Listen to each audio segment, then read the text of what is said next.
Bloodweave Detectives, Book 3. The Case of the House of Glass and Bone. Prologue: The knock at the door. That night, long after the shop had gone dark and the city had settled into uneasy sleep, a sound drifted through the lower city streets, soft as a lullaby, cold as fog. A knock came at the door of Astarion and Company, 3 slow raps that seemed to echo from inside the walls.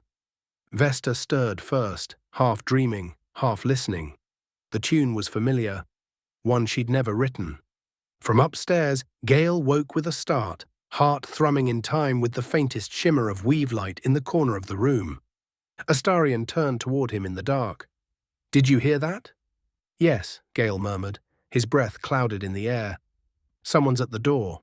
He reached for the lamp, the flame bloomed blue. Outside, the fog shifted, and for an instant, just before the light reached the window, a dozen pale figures stood reflected in the glass. All of them smiling, all of them looking in. Chapter 1. The House Remembers. The morning after, the city felt hollow. Baldur's Gate was still wrapped in fog, the kind that dulled the world to shades of pearl and grey. The rain had stopped, but the air clung heavy and still, like the city was holding its breath. Astarion and Company looked half drowned in the mist. The hearth had burned out overnight, leaving a faint smell of soot and old tea. Vesta was the first awake. She pulled her cloak tighter, padding barefoot across the wooden floor toward the counter. That was when she saw it, a glint beneath the grate of the hearth, something metallic and cold against the ash. She knelt, brushed it free. A card, thick parchment, edges scorched, ink faintly silver. 3 words written in an elegant hand. "The house remembers." Vesta frowned, turning it over. The back shimmered. For a heartbeat it was blank, and then lines began to appear, forming in condensation like breath on glass. A faint sketch of Baldur's Gate, the ink crawling outward until it revealed a mark at the eastern edge of the upper city. By the time Gale and Astarion came down the stairs, she already had the kettle on and the card flattened beneath a paperweight. Astarion squinted at it. "Lovely. A cryptic map left by a night visitor. I see our reputation for discretion continues to attract the worst kind of admirer." Gale crouched beside her, running a hand above the parchment without touching it. The weave shivered faintly in the air. "This isn't ink," he said quietly. "It's memory. Someone, or something, inscribed this using stored resonance." Vesta leaned over his shoulder. "You mean it's remembering being written?" "Exactly." A looped echo, trapped in material form, and from the signature in the weave, necromantic but refined, structured. Astarion gave him a sharp look. Structured necromancy. How reassuring. Vesta pointed at the sigil at the bottom, a skeletal hand clutching a silver key. "I've seen that before," she said slowly, "in one of your history tomes, Gale." The Glasswright crest. Gale's brow furrowed.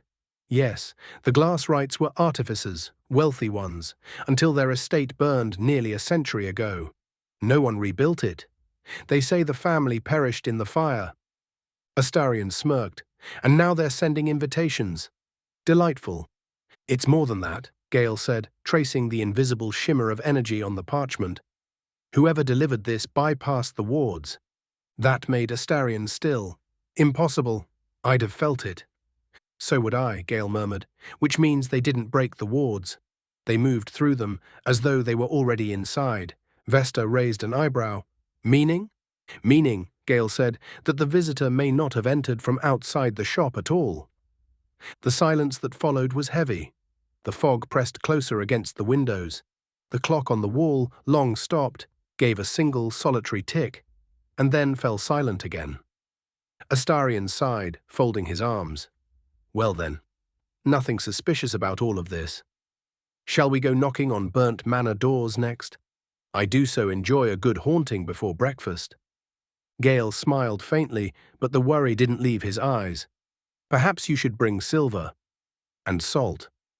Vesta slid the card into her satchel, the map faintly glowing through the fabric. "And maybe a song, in case the ghosts prefer music to answers." Chapter 2. The Glasswright Estate. They left the lower city just after noon, climbing through fog so thick it blurred the cobblestones. By the time they reached the upper city gates, the guards were whispering about strange reflections in the harbour water, shapes that looked like faces but vanished when you blinked. The Glasswright estate loomed at the far edge of the district, where the city's sprawl gave way to overgrown gardens and crumbling walls. Half the roof was gone, and the windows that remained were black glass, warped by heat. "Lovely," Astarion said dryly, stepping over a cracked tile. "If the ghosts don't kill us, the architecture will." Vesta ran a hand over the scorched doorway. "The stone's still warm," she murmured, "like it never finished burning." Gale knelt to examine the threshold. "There's weave residue here, faint but active. This fire wasn't ordinary, it was magical, and it's still repeating." Astarion raised an eyebrow. "Repeating?" "Every night, perhaps," Gale said, eyes narrowing. "The house relives its death." And deep inside, faintly as breath on glass, a whisper answered, "Welcome home." Chapter 3. Reflections in the Glass. The Glasswright estate didn't so much stand as linger. What remained of the manor leaned inward, its scorched walls forming a skeleton of burned timbers and fractured glass. The upper floors were a jagged silhouette against the mist, each window a hollow eye that refused to blink. The main hall greeted them with the smell of salt, soot, and something faintly sweet, old perfume or embalming oil. Gale raised his hand, a faint thread of weave light coiling between his fingers. The air shimmered where he passed. "The spell residue is tangled," he murmured. "The kind left when someone tried to trap time." Astarion stepped lightly across the floorboards, boots leaving prints in the layer of ash. "And succeeded." "Perhaps halfway," Gale replied. Vesta's lute strap creaked as she adjusted it over her shoulder. "If it's halfway trapped, does that mean half of it's still alive?" Neither man answered. They moved deeper into the corridor. Broken mirrors hung along the walls, their silvering run through with black veins. Most were dead to light, the kind that would never catch Astarion's face. Yet these shimmered strangely, not with reflection, but with memory, conjuring echoes rather than images. The weave, not the sun, was doing the seeing here. Gale paused beside one, studying the rippling surface. "These aren't mirrors anymore," he said softly. "They're memories made visible. The glass remembers every soul that ever stood before it." Astarion laughed without humor. "Then it remembers a great many boring parties." "Or tragedies," Gale said. They turned a corner, the air colder now, the silence pressing against their skin. Then Astarion stopped. He'd caught sight of something ahead, a faint shimmer of motion. He stepped closer before realizing what he was seeing. Himself. He froze. He saw himself. The mirror shouldn't have held him. No glass had since the night he was turned. Yet here he was, pale and real, and lagging half a heartbeat behind his movement, as though some part of him had been waiting all along. And when it smiled, it wasn't the practiced grin of the predator. It was the face he used to have, before hunger became his shadow. "Gale," he said quietly. The wizard was already watching, his hand lifting in warning. "Don't—" The reflection stepped forward. The sound was like ice breaking across a lake. Vesta gasped as shards fell, the image solidifying into a pale figure, identical to Astarion, but wrong in subtle ways. His eyes were dull silver, his expression soft and uncertain, as though the reflection had forgotten what cruelty was supposed to look like. "Echo construct," Gale breathed. "The house isn't haunted. It's remembering." Astarion's double tilted its head. "You were afraid of the fire," it said, his own voice calm and distant. "But you weren't afraid of dying. You were afraid of what he'd see when you burned." Astarion's hand clenched on his rapier. "I don't know what you're talking about." "Oh, you do." The echo smiled sadly. "Because you still dream about it." Gale moved between them, weave light brightening. "This isn't a ghost. It's a temporal echo keyed to trauma. If we—" The reflection turned to him. "And you, wizard," it said gently, "you can't bear to look at yourself either. You keep building clever little machines to stop the pain of loving things that die." The light in Gale's hand faltered. "Enough," Vesta said sharply. She struck a chord on her lute, a single resonant note that shimmered through the hall. The reflection flickered, its outline unraveling. The sound echoed, folding back through the mirrors until only shards of their own faces remained. 3 figures fractured, multiplied, fading in and out of one another. The silence that followed was brittle. Astarion exhaled slowly, lowering his rapier. "Well," he said, voice rough, "that was unpleasant." Gale nodded once, the muscles in his jaw tight. It wasn't merely taunting us. It was feeding. Off emotion, off memory. Every reflection in this house might hold another piece. Vesta's fingers lingered on the strings. "Then we'd better be careful what we remember." As they turned down the next corridor, the mirrors whispered softly behind them. Not words, but a low hum of longing, as though the glass itself ached to be touched. And in the upper hall, unseen through the fogged glass, 3 more reflections stirred to life, waiting for them. Chapter 4: The Song in the Glass. The next corridor opened into what had once been a music room. The ceiling was caved in, a grand piano half sunk into the floorboards, its strings stretched like silver veins. When the wind moved through the gaps, the instrument breathed. A sigh, then a single shivering note.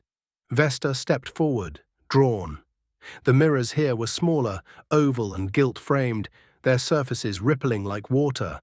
Each one hummed faintly to the pitch of the piano's last breath. "This room remembers sound," Gale murmured, every vibration imprinted in the weave. "It's beautiful." Astarion rolled his eyes. "It's ghastly. I hate when furniture hums at me." Vesta smiled faintly, brushing her fingers over the strings of her lute. "Maybe it just needs someone to play along."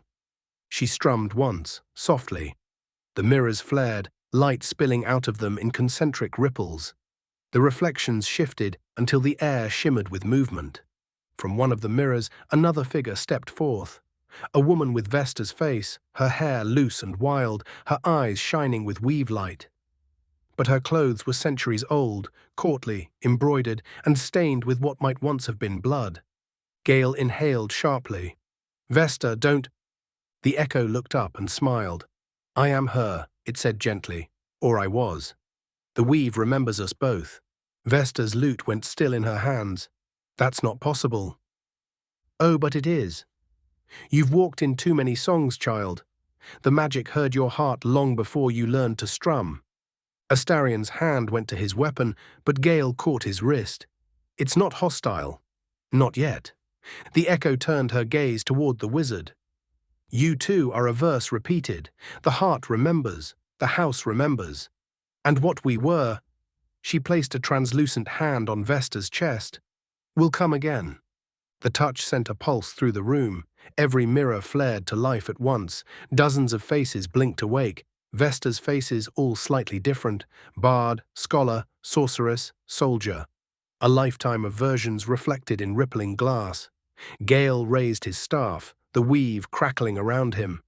"This isn't remembrance," he warned. "It's recursion.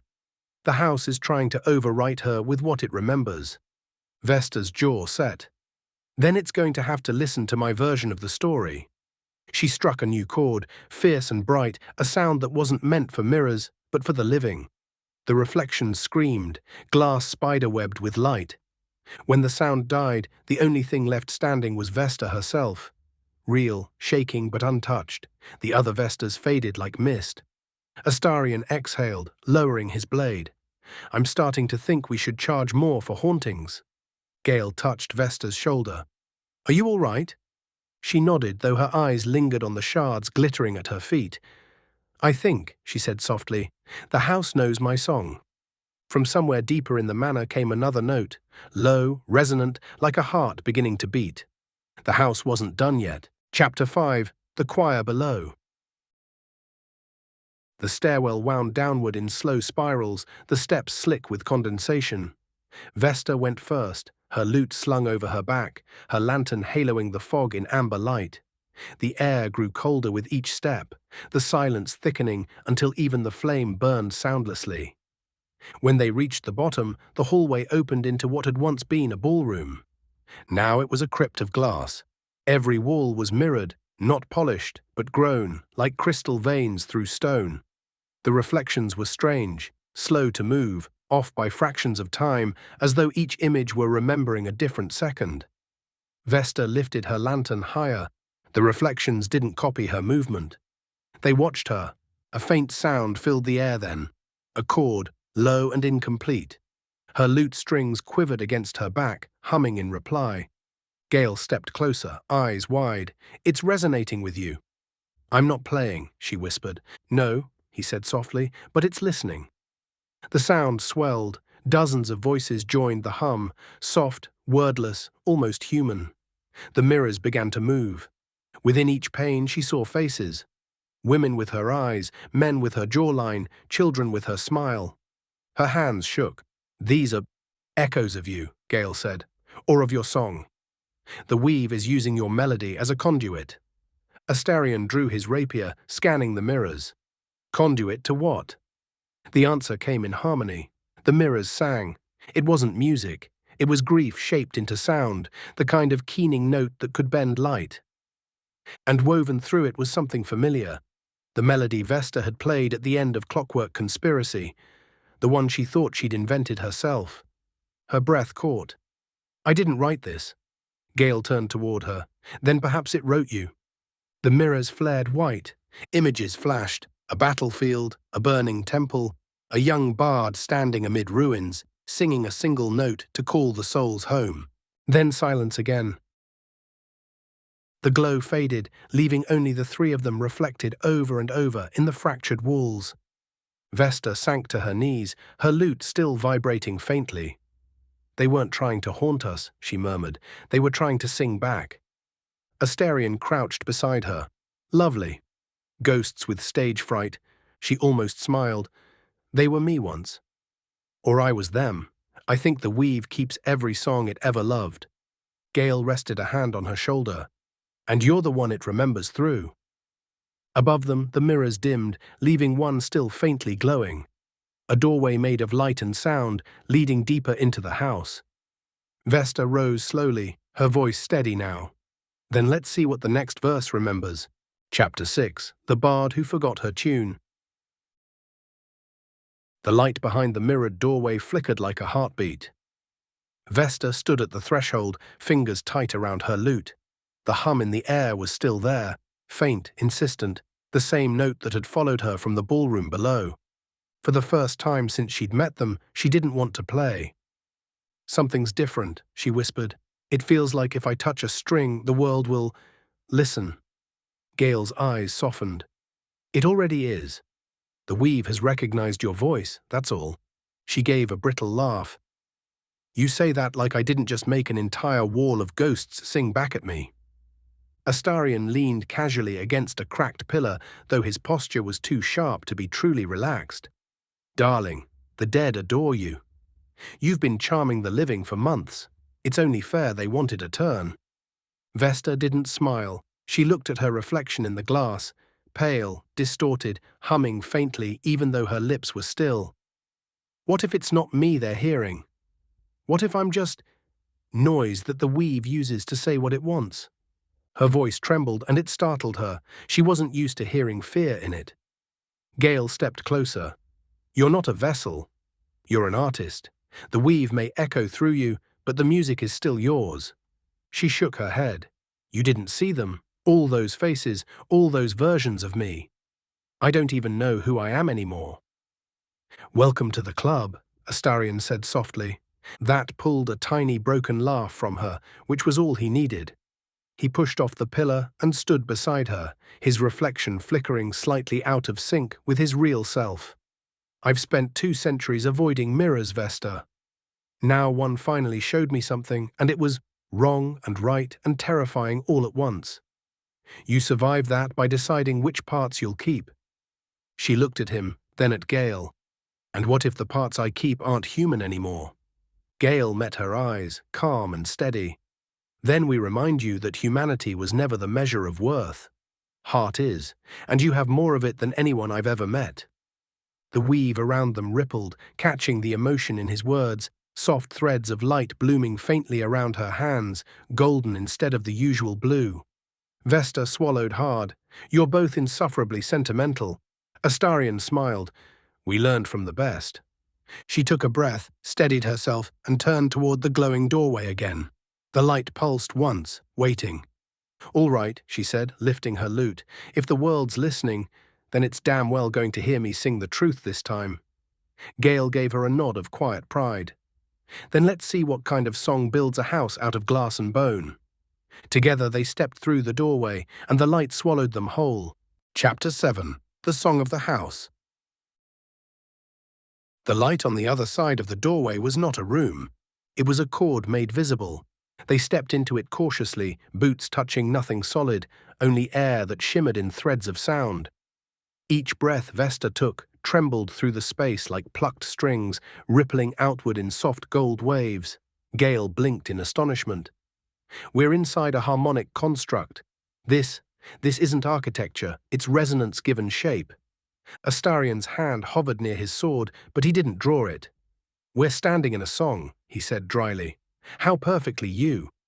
Vesta barely heard them. The air around her was pulsing, warm and heavy like a heartbeat through fog. As she moved forward, notes rose around her, each one a reflection of her footsteps. This isn't my music, she said quietly. It's older. She stopped, listening. It's remembering itself through me. Gale watched the light curling from her fingertips like golden threads. You're tuning it. The weave's using you as an anchor point. That's why the echoes recognized you. They're bound to the same melody. Vesta shook her head, panic flickering again. Then what happens if I stop? Does everything just fall silent? Before he could answer, the air shifted. A low hum built beneath the melody. Dissonant, wrong.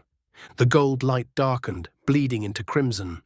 Across the chamber, mirrors unfurled from the walls like blooming glass petals, forming the faint shape of a throne, or maybe a cage. Inside it, something stirred, a shimmer of bone and glass, vaguely human, humming in counterpoint to her rhythm. Gale's eyes widened. The house has a conductor. Astarion's voice dropped to a whisper. And it doesn't like sharing the stage.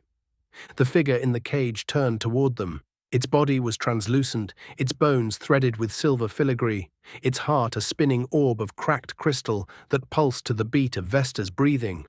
When it spoke, its voice was many voices at once, choral, beautiful, unbearable. The song is incomplete. Vesta swallowed hard. Then finish it. I cannot, the thing replied. The living part is missing. The mirrors around them began to tremble. Reflections fluttered like pages of a book, showing flashes of past lives, bards, mages, wanderers, all standing where Vesta now stood.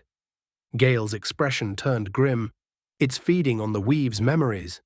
The living part it wants is her music, her will. That's what completes the loop. Astarion moved between her and the figure, his posture low and dangerous. Then it can hum itself to death, because she's not for the taking. The glass creature tilted its head. Every song must end.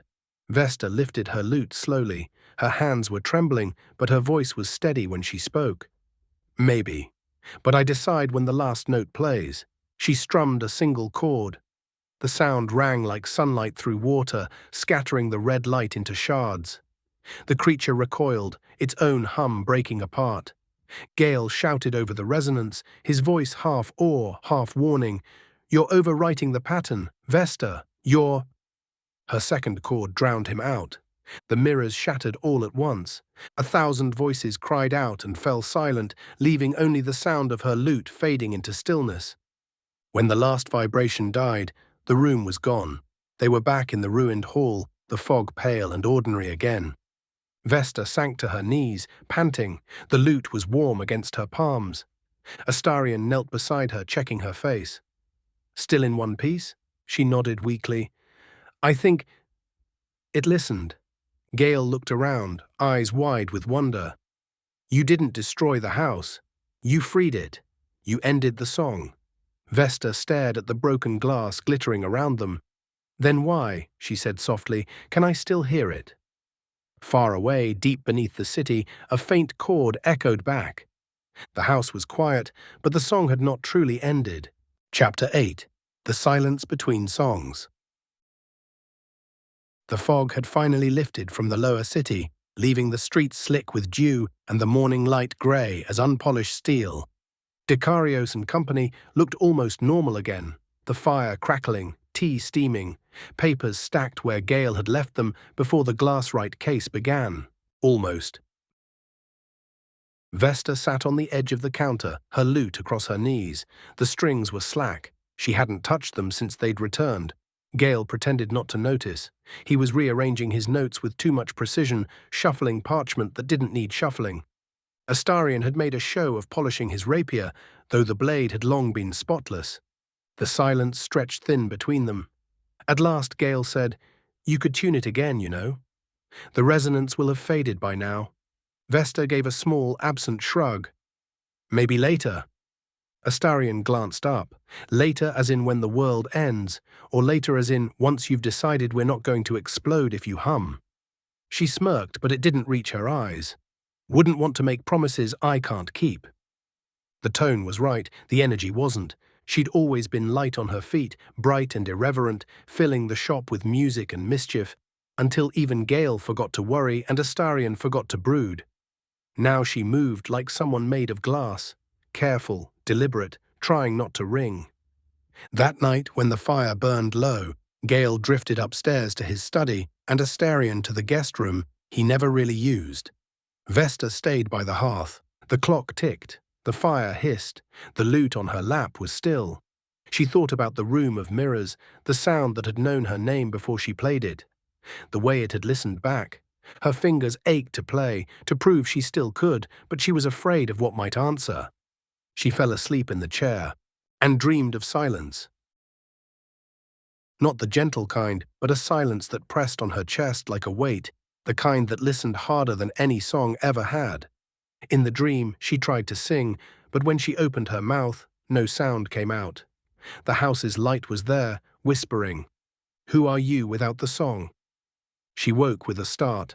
The fire was ash, the lute was humming softly against her leg, though no one had touched it. The next morning, Gale was already downstairs when she came down. He was making tea, though the sound of the kettle startled her so sharply that he nearly dropped it. Astarion was by the window, looking at her reflection in the glass instead of his own. "Rough night?" he asked, tone deliberately casual. She pulled her cloak tighter. "I'm fine." "Of course you are." His eyes were gentle in a way that made her bristle. "That's why you look like you fought a banshee and lost." Gale offered her a cup. "He's only worried," he said softly. "We both are." She took the tea and managed a smile, brittle as frost. "You two worry too much." "You usually give us a reason not to," Gale said, voice quiet, "by singing, by laughing, by being yourself." She looked down at the cup. Her reflection wavered on its surface. "I don't know who that is right now," she admitted in a whisper so soft it barely existed. Then she set the tea aside and walked out into the street before either could answer. The bell over the door jingled once and stilled. Astarion sighed. "Well, that's new." Gale's gaze lingered on the empty doorway. "She's retreating into silence," he said quietly, "and silence, for a bard, is the most dangerous spell of all." Chapter 9. The Quiet Street and the Warm Light. The lower city was still half asleep when she stepped out. Stalls hadn't opened yet, the harbour bells were muffled by mist. The streets that usually rang with voices sounded thin and distant, as if the whole city had exhaled and forgotten to breathe back in. She walked without aim, hands jammed deep into her cloak, the lute left behind. Every tavern door she passed seemed to leak a note of music. Tiny scraps of melody that twisted around her and vanished before she could follow. It felt like the weave was teasing her, or mourning with her, she couldn't tell which. At the edge of the market square, she found an old woman tuning a battered hurdy-gurdy.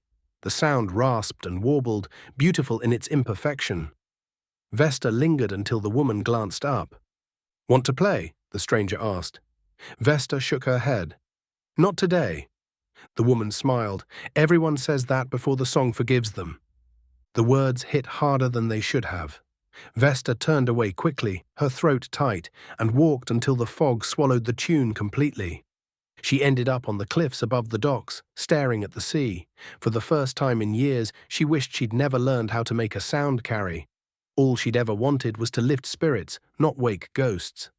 When the gulls began to cry, she whispered, "Who am I if my voice isn't mine?" The wind didn't answer, but faintly just beneath its hiss, she thought she heard a heartbeat in rhythm, hers or the house's, or maybe the city's. The rain began again at dusk, a thin drizzle tracing the shop-front glass. Inside, Gale lit the lamps and drew the curtains. Astarion lingered by the window, watching the droplets chase one another down the pane. "She should have been back hours ago," Gale said quietly. Astarion didn't turn. "She's probably glaring at the sea until it apologizes." But the joke landed flat. He sighed, the tip of one finger drawing lazy circles in the condensation. "I hate seeing her afraid." "So do I," Gale said, "but perhaps it's our turn to keep the rhythm." That earned the faintest smile. "You mean play her part for once? Just hold the harmony until she's ready to come back to it." Silence again, comfortable, heavy with rain. Gale set the kettle aside and crossed the room. When he reached out to straighten Astarion's collar, the movement lingered into a touch against his cheek. It wasn't calculated, it was simple recognition. Of the man who had stayed when running would have been easier. Astarion's breath caught. "Careful," he murmured, eyes flicking to Gale's. "That's dangerously sentimental." "I find I'm not afraid of sentiment anymore," Gale said.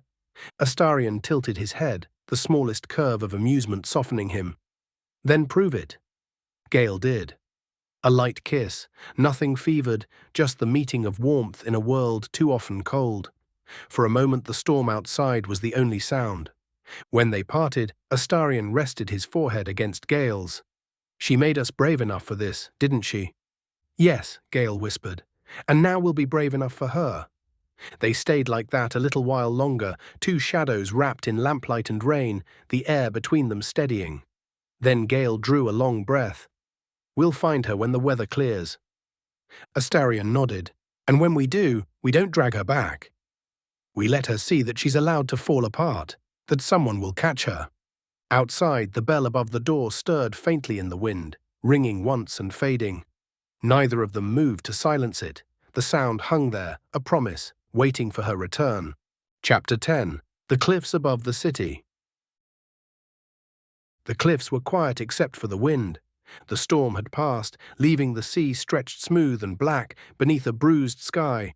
Lanterns flickered far below, faint constellations trembling in the mist. Vesta sat near the edge, knees drawn to her chest, cloak pulled tight around her shoulders. The wind tangled her hair, salt stinging her lips. She didn't sing. She didn't dare. The silence felt like something alive, holding its breath with her. Footsteps crunched softly behind her.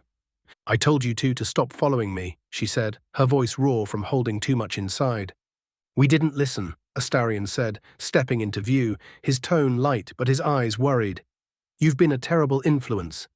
Gale joined him, his coat fluttering in the wind. "You left your tea unfinished," he said quietly, "and you never leave tea unfinished." That pulled the smallest huff of laughter from her. "I'm fine."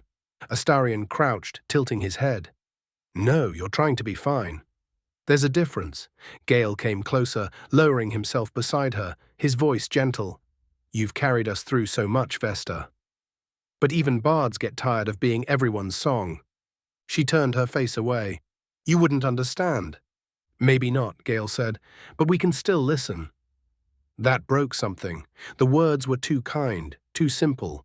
She pressed a hand to her mouth as though she could hold everything in. The fear, the loneliness, the exhaustion that had been chasing her since the house. But her body betrayed her. A sob shook loose, and then another, until the sound of her crying was swallowed by the sea. Neither man spoke. They just moved, instinctively, wordlessly, until they were both beside her. Astarion wrapped an arm around her shoulders. Gale's hand came to rest at the back of her neck, grounding her, steady as heartbeat. She tried to turn away, to hide her tears like she always did, but Gale's hand stayed firm. "Let it," he whispered. "Just let it." And she did, all the fear, the music, the silence. It poured out of her until she could hardly breathe. Astarion's cheek pressed against her hair, his voice a faint rasp. "There you are," he murmured. "I was starting to worry we'd lost you." When the sobs finally quieted, they stayed like that. The three of them in one tight circle, the sea wind whipping around them. Then, faintly, as her tears began to dry, Vesta's breathing changed. A low sound escaped her, half a hum, half a sigh, and it shimmered in the air like the first note of dawn. The weave stirred. It wasn't the overwhelming pulse she'd felt in the house, but something softer. A warmth that wrapped around them, golden threads spinning out into the air. The three of them were enclosed in it, the song, the magic, the memory of everything they'd survived together. Gale felt the weave ripple under his hand where it touched her. Astarion shivered, not in fear but awe. The magic wasn't taking this time. It was giving. When the hum faded, the air smelled of rain and jasmine. Vesta wiped her eyes, cheeks flushed. "I'm sorry," she said softly. "Don't be," Gale replied. "You gave us our music back. We were just waiting for our turn to carry the tune." Astarion brushed a tear from her face with the back of his knuckle. "You never needed to rescue us, darling. You just needed to let us catch you once in a while." Vesta gave a shaky laugh, and this time it didn't break. "I'll try to remember that." "Good," Gale said, rising to his feet and offering her a hand. "Now let's go home before Astarion decides to start waxing poetic about the sunrise." Astarion stood, smirking. "I would never. Though the light is rather fetching on your hair," she groaned. "There he is." The menace returns. The three of them turned toward the city, walking side by side. Behind them, the sea breathed quietly against the rocks, and somewhere in the distance, a faint note echoed in the air, the weave singing them home. Chapter 11. The Morning After. The next morning dawned silver and soft, sunlight filtering through the fog like spilled cream. Dekarios and company smelled of tea and parchment again. The hearth was alive, crackling cheerfully, as though the fire itself had missed them. Vesta sat on the counter, hair still damp from the rain, plucking lazy chords from her lute. The sound was tentative at first, then steadier, richer, alive again. Astarion leaned against the doorframe, pretending to read the morning broadsheet while watching her over the edge of the paper. Gale, for his part, had abandoned any pretense of work and was fussing with the kettle, adjusting the flame by infinitesimal degrees just to have something to do. When Vesta hit a slightly sour note, she winced and muttered, "Still rusty." Astarion folded the paper. "It sounded perfect to me." "That's because you're tone-deaf." "Selective hearing," he corrected with a grin. "Very useful in long conversations about arcane theory." Gale raised an eyebrow without looking up. "If you mean our last debate about spell resonance, you lost because you attempted to quote a sonnet halfway through." Vesta laughed, really laughed, and the sound filled every corner of the shop. For a moment it felt like the weave itself was joining in. When her laughter faded, she looked between them, warmth in her eyes. "You two are impossible." "Undeniably," Gale said, pouring tea, "but functional somehow." "Barely," Astarion added. She struck another chord, softer this time. "Still, I'm glad you found me." Gale handed her a cup. "We always will." They drank in silence for a while, the kind that comes after a storm. Deep, healing, companionable. Then the bell over the door jingled. All three looked up. A courier stood on the threshold, cheeks flushed from the chill, clutching a small envelope sealed with crimson wax. "Delivery for Dekarios and company," he said, eyes darting around the shop. "Says urgent." Vesta frowned, setting down her cup. "We don't usually get mail before noon." Gale took the envelope, studying the seal. The wax shimmered faintly, threaded with sigils that looked uncomfortably familiar. "This isn't local," he murmured. "This came through magical channels." Astarion arched a brow. "Let me guess. Dangerous, mysterious, and terribly inconvenient for breakfast." Gale broke the seal. Inside was a single card, its ink metallic and faintly pulsing with weave energy. It read, "To the Bloodweave Detectives. There's been an incident at Moonrise Tower. The dead are singing again." Vesta groaned, setting her lute aside. "Can't we have 1 week without ghosts, gods, or cursed musical metaphors?" Astarion smirked. "Not with our branding, darling." Gale looked from the letter to his companions, that familiar glint of curiosity lighting his eyes. "Shall we?" Vesta sighed, but there was a spark back in her grin. "Fine. But I'm bringing earplugs." They stepped into the fog together, 3 figures, 1 rhythm, as the bell above the door chimed a single clear note behind them. The sound lingered for a long time after they were gone, almost like applause.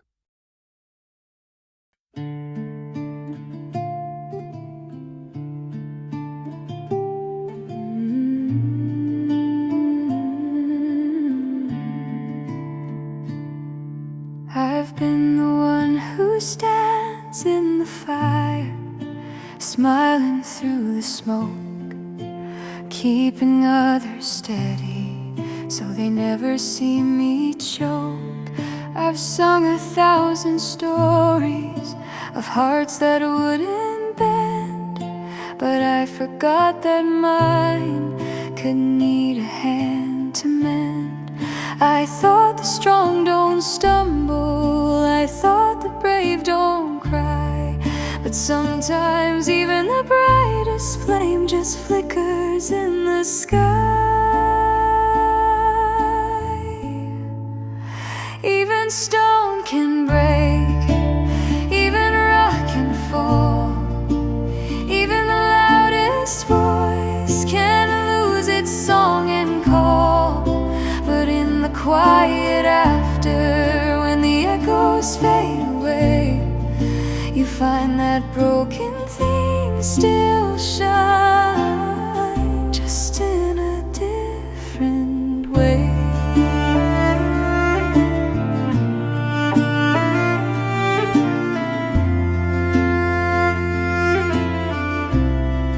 They held me when I shattered, when the music turned to glass, and in their silence I remembered what I'd almost let go past.